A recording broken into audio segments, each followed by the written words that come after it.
and that way I had done full mark practice HSC questions on anything that I could be asked. Don't go too above and beyond because then you'll just want to die.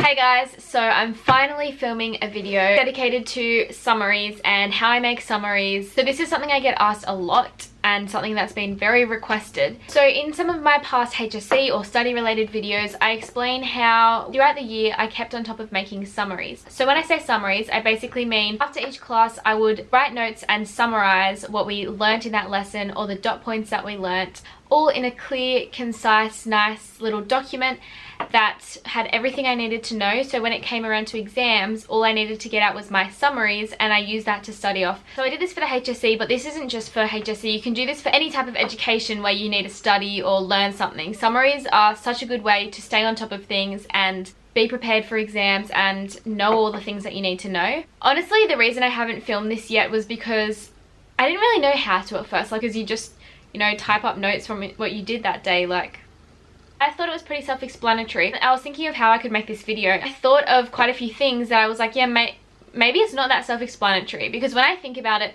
when I was, for example, starting year 11, you hadn't really learned how to actually study or how to make notes and stuff like that. You haven't really ever done anything like that. I mean, of course, there's those crazy people that have, but I didn't. Like, I went into year 11 being like, all right, time for the senior year, time to actually like work, and I had to learn how to do that myself. Like, obviously our teachers helped us and stuff, but you have to find what works for you, like what helps you learn the best and which ways you find the most effective. It is kind of trial and error finding what works for you, but that's why I like sharing the things that I learnt help the most. So the first thing that is important is the syllabus. I'm sorry to go on about the syllabus, but the HSC and like exams are all based on the syllabus. So it is very helpful for you to actually know it. I know a lot of people are not going to like hearing this, but it's very useful and I highly recommend memorizing the syllabus. Don't freak out when I say the word memorize. Honestly, when you're studying and going over something so many times, for example in the HSC, you constantly, you know, revise and study the same thing that you can memorize without, you know, memorizing it. Like, you look at the syllabus and work through stuff on it so often that you probably will just know it off by heart without like memorizing it. I hate telling someone to memorize something because I prefer someone to just truly understand and learn something. But this is just a helpful tip that we did in school. So our PE teacher made us memorize it, like actually tested us on knowing the syllabus. Like, we had to do this thing called a list test, which was basically we were given a blank syllabus. It had the dot points and headings, but not like the dash points. We had to fill it all out and we were marked on it. It was a tiny weighting, but yeah, we had to memorize it basically to know it.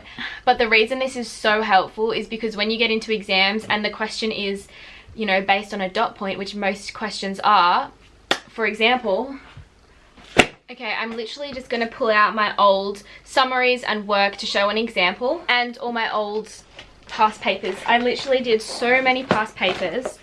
Okay, if I look through a past paper, damn, I worked hard. Far out. Never again. No, I just can't.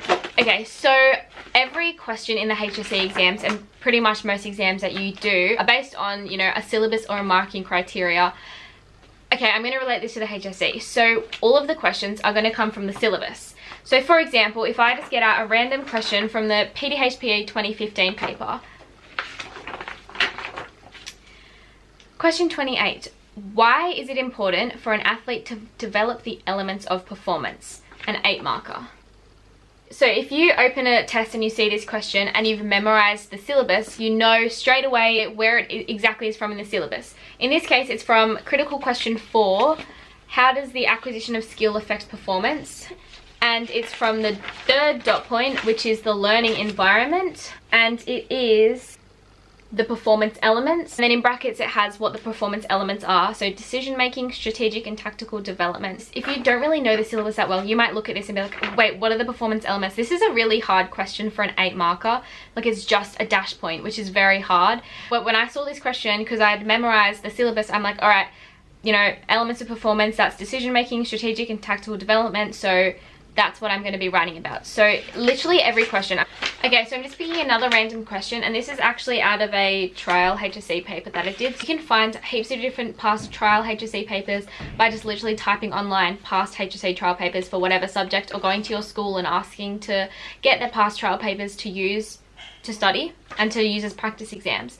So this past trial paper, for example, so the option topics I did were sports medicine and improving performance.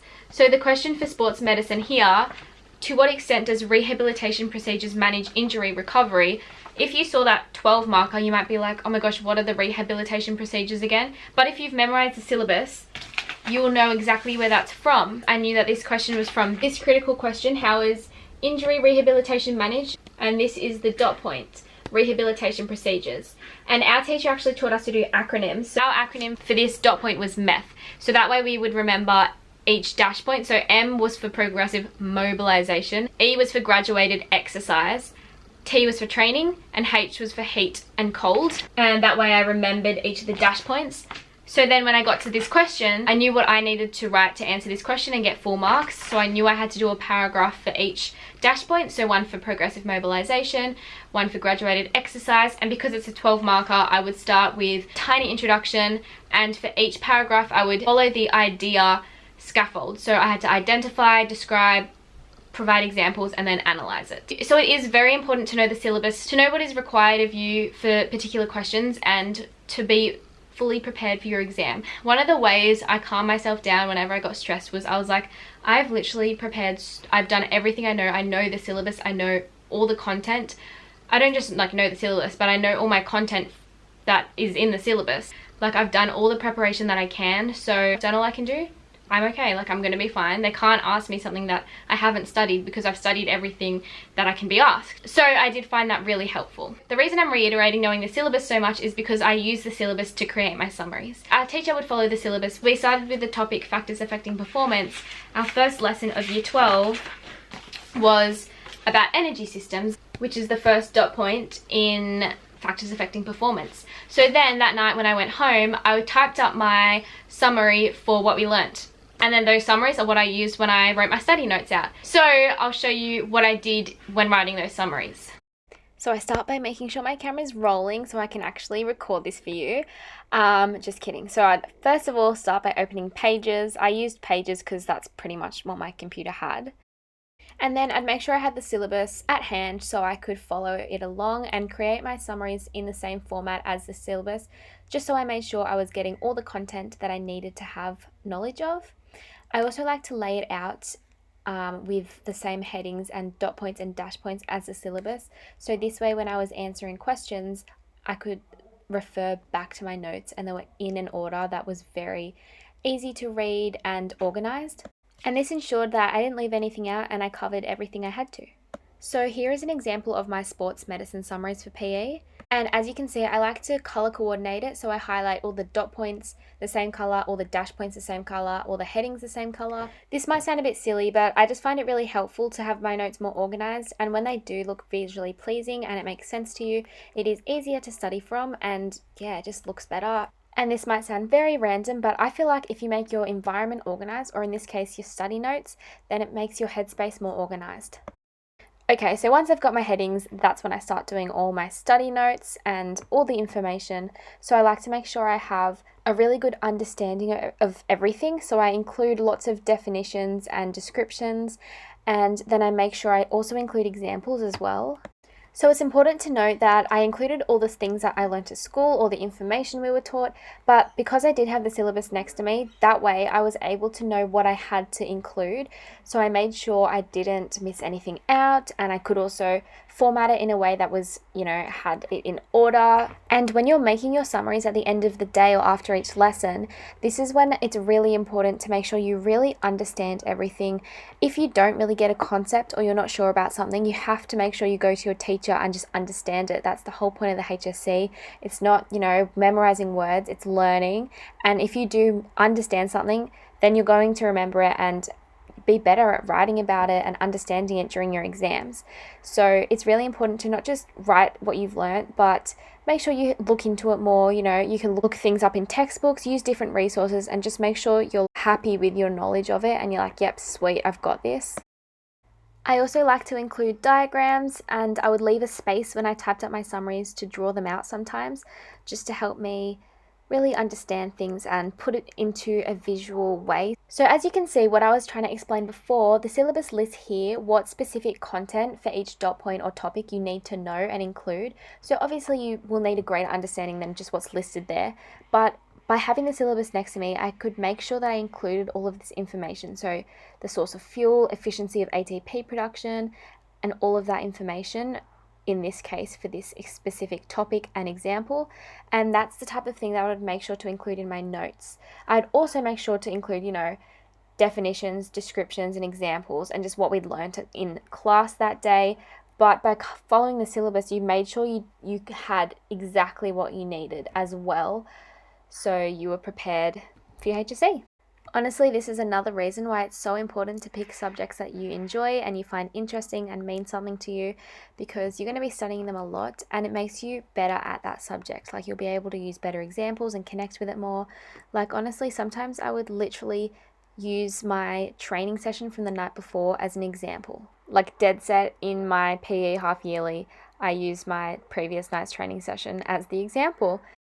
So basically when I made these summaries, I followed the syllabus, making sure I covered everything that I needed to know. I like to lay it out by highlighting dot points and dash points in different colors, just so it was like clear and concise, and you know, the word I always use when it comes to studying is meaningful. If your page is just all one color, black and white, it's not very meaningful to you. It's not like it's going to be easy to read and study from. So the example that I was just showing you now, I was literally just copying my my own summaries from year 12, and this was the very first topic we did. So I did improve as the year went on in how I made summaries and my information. Basically, I made sure that I covered everything in the syllabus, as I said. So I had all my information, and I also made sure I had examples. Often after a dot point, I would do a practice HSC question that I found from a past paper relating to that dot point, and that I recommend so much. That way, when you get to your exam, any question you've been asked, you've done a question on that before. It may be worded differently, it may require different things of you. For example, if it's an 8 marker or a 4 marker, or if it's describe or analyze or identify as the question. So for example, you could get, I'm just going to look at the syllabus and literally make up a question. They literally use dot points as questions. For example, they are literally questions right there. Analyze how the principles of training can be applied to both aerobic and resistance training. That's literally a question. Knowing all of your dot points and your content for all of them prepares you so well. So when I was writing my summaries, I basically had work that we had done at school that day. So if my teacher had given me worksheets, or we'd watched a video and I'd taken notes, I just have everything that we had done in class next to me, just like I had my syllabus next to me, and then I would use that information to summarize it into my notes. I would also, you know, use other resources just so my knowledge and understanding of it was better, and also so my notes were superior. I didn't know what word to use, and that was the first thing that came to mind. I would look through our textbook, I would look online and just make sure I knew things. Obviously I had a life as well. Don't go too above and beyond, because then you'll just want to die. And it has to be sustainable, because it's a whole year thing. If you have enough content, don't like go crazy, because in the HSC it is timed conditions, and the questions are just, you know, worth 4 marks or so. So you can't fit that much into everything. Another very important thing I wanted to add, when it comes to answering questions, most schools have like a little scaffold that teaches you what ways to answer questions, and all schools do it differently and have their own little word, but I'm pretty sure my school did idea. So I was identify, D describe, E I think it's either explain or example. I'm gonna just say like example, and A is analyze, so analyzing that example. So when you get questions, it might literally say identify, I need to find an example. So the more marks a question is worth, the further you need to go into the word idea, if that makes sense. For example, if you had an identify question, it's usually like a 2 or 3 marker, because identify, literally you just have to identify. You don't need to give examples and analyze and explain it in depth. For example, this question here is, identify the advantages and disadvantages of Medicare, and it's only a 3 marker. So all you have to do is literally list and identify the advantages and disadvantages. So I did always go over, above and beyond, and, you know, write way more than the lines we were given. But better be safe than sorry. If you write extra, you might somewhere be getting an extra mark that you may have missed if you just kept it concise sometimes. I just started with a little definition of Medicare, and then I just wrote the advantages and disadvantages, and that was literally an identify question. Then when it gets to a describe question, so the second letter in the idea scaffold, you need to take it to the next level and go further in depth. So for example, this is just a 4 marker from a past trial paper I did. Describe the effects of caffeine supplementation on performance. So I started with the I would identify, so caffeine is a central nervous stimulant which can be taken as supplementation in the form of powders and tablets. Then I would go more in depth and just answer the question. So caffeine supplementation can improve performance for endurance athletes as it promotes fat metabolism, breaking fat down and using it as an energy source, sparing glycogen, which delays fatigue resulting from the depletion of glycogen stores. It also stimulates cognitive and mental function, releasing adrenaline, etc, etc. So I'd basically describe answering the question. I would write a little example for those 2. That's just describe. We haven't got to the E yet. Then when we get to the more in-depth and difficult questions, for example, evaluate, explain, analyze, anything that's like 8 marks or more, that's when you need to go further in depth, and after you do your little describing and talking and answering the question, you need to provide examples, and then often after the example you need to then talk about that example. For example, in this question, evaluate the influence of the learning environment on the acquisition of skill. You had to go a lot more in depth. You really needed to know the syllabus because it takes into account 2 different parts of the syllabus. The learning environment part is from this dot point, but then the acquisition of skill part is from this dot point. So you have to really know the syllabus to know that this question is taking things from 2 dot points, which means you have to know all the different dash points and subheadings that you need to include. So the way I set this question out, if you find this confusing, obviously you can't write out everything for both of those 2 dot points. It's only 8 marks and you only have a limited amount of time. Because the question says evaluate the influence of the learning environment, it's more related to the actual learning environment, not all the stages of skill acquisition. So I picked one of the stages of skill acquisition, which was the cognitive stage, and then I did the block of my answer from the learning environment dash points. But basically my summaries had to summarize my notes. I tried to keep my summaries brief and made sure I just included, you know, definitions, descriptions, examples, and covered anything that was in the students learn to column on the syllabus. So I covered the students learn to column as well as the main dot points. I also made sure I had questions done, so you can include those in your summaries, which I recommend is a pretty good idea. Or what I did at the time was a green book. So we called these green books because after we did like a dot point, our teacher would give us a question on it, or sometimes we didn't get one and I'd go find one myself and basically do a practice HSC question and then hand that in to get marked. And I always got full marks. If I ever didn't, I would take it in and find out what I needed to change to get full marks, and that way I had done full mark practice HSC questions on anything that I could be asked. I thought this was a really good idea when our teacher was doing this, so I made sure I implemented that for all my subjects, because not all teachers do that and they don't make you do practice questions for everything in the syllabus. So I kind of just went and did that myself and then took them questions. And yeah, so that is how I made summaries and what summaries are and how to write summaries, and also just some other tips on answering HSC questions and things that I did that helped me prepare for my HSC and do the best I could do. If you did like this video, please give it a like and subscribe. That would really mean a lot. I upload videos every Wednesday and Sunday. I will link all my other HSC videos in the description box below, so please check them out. I get so many messages, emails and questions about HSC stuff, and often I've explained them in videos, so definitely check those videos out.